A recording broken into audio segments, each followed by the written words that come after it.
Picture this. The air is thick with the smell of ozone and damp stone. A massive, insect-like creature, all writhing tentacles, hisses as your torchlight finally hits it. It's perched on this huge pile of junk in the middle of a room, and it lunges. What do you do? There's no map, no minis. There's just the scene playing out in your head. Well, today, we're diving deep into that, because we are unlocking the oldest and most powerful tool in role-playing, the theater of the mind. So, here's the plan. We're going to break down what theater of the mind even is, why on earth you'd choose it over a cool tactical map, and then we'll get into the real nitty-gritty, practical tips for both game masters and for players. And finally, we'll talk about what it really takes to master this whole shared imagination thing. All right, first things first, what exactly are we talking about here? It's a term that gets thrown around a lot, but its real power is just how simple it is. At its heart, theater of the mind, or TotM as you'll hear it called, is role-playing at its most pure. It's a style where everything, the heroes, the monsters, the dungeon itself, it all just exists in the shared imagination of everyone at the table. All you really need are your dice and your character sheets.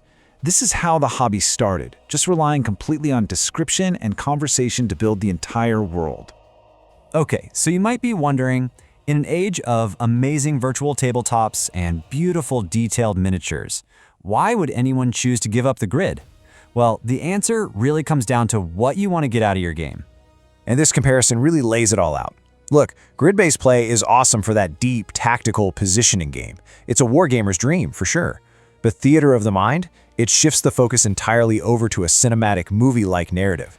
The pace is just faster. It's more fluid because you're not stopping to count squares. You're just describing epic actions. The cost is basically zero, and the setup, it's instant. A fight can break out anywhere, anytime, and you don't have to pause the story for a second. And that's the key takeaway here. TTM isn't a limitation, it's a choice you make on purpose. Combat gets resolved way faster because you're not getting bogged down in the tiny details.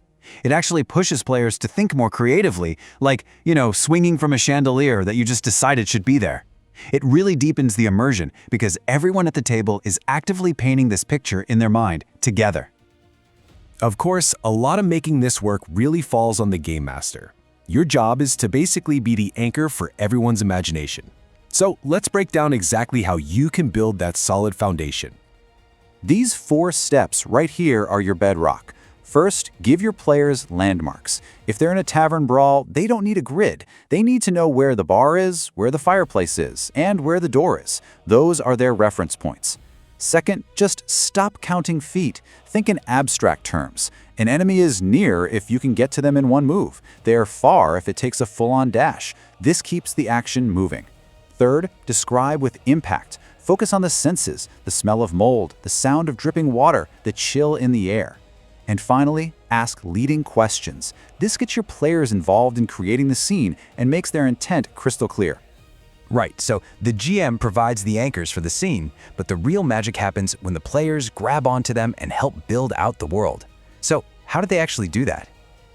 For players, learning to love theater of the mind really comes down to a simple but incredibly powerful mental shift. It's all about changing the kinds of questions you ask. And this slide just nails that shift. Stop asking for measurements and start asking about possibilities. Instead of, how far away is it? Ask, can I get there and hit it?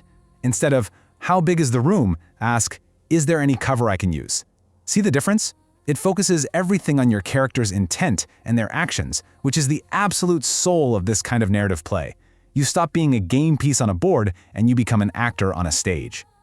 So to really be a fantastic player in this style, always declare what you want to do, your intent. Say, I want to get between the monster and the wizard. And then actively contribute. If you ask your GM, hey, is there a chandelier I can swing from? They're probably going to say yes. And most importantly, you got to trust your GM to make fair calls. Listen super carefully to their descriptions and work with your fellow players. You are all telling the story together after all. Which brings us to the core principle that really makes all of this work. See, theater of the mind isn't just a bunch of techniques. It's really a social contract between everyone at the table. This quote right here gets to the heart of it. On a grid, the rules are absolute. You can see, black and white, what's possible and what isn't. But in theater of the mind, players are trading that absolute, precise control for narrative freedom and speed. They are putting their trust in the GM to be a fair judge of this imaginary space. And that trust, it's the foundation of the entire experience. Now look, let's be real. This style isn't perfect. Trying to track a dozen charging goblins or figuring out exactly who gets hit by a fireball can get tricky. So here's a great tip for GMs. Just keep a simple, private little sketch behind your screen. It's not for the players, it just helps you stay consistent and manage all that info without breaking the immersion for everybody else. It's a tool for you, not a map for them. But if there is one golden rule to take away from all this, it's this: don't overthink it. Seriously, Theater of the Mind works best with gut feelings and quick rulings that keep the story moving forward rather than getting everything perfectly accurate.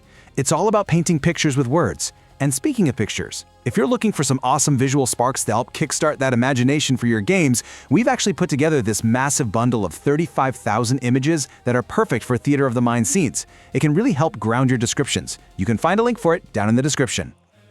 At the end of the day, Theater of the Mind just strips the game back to its core: collaborative storytelling. It's an invitation for you and your friends to build entire worlds together, powered by nothing more than your collective creativity.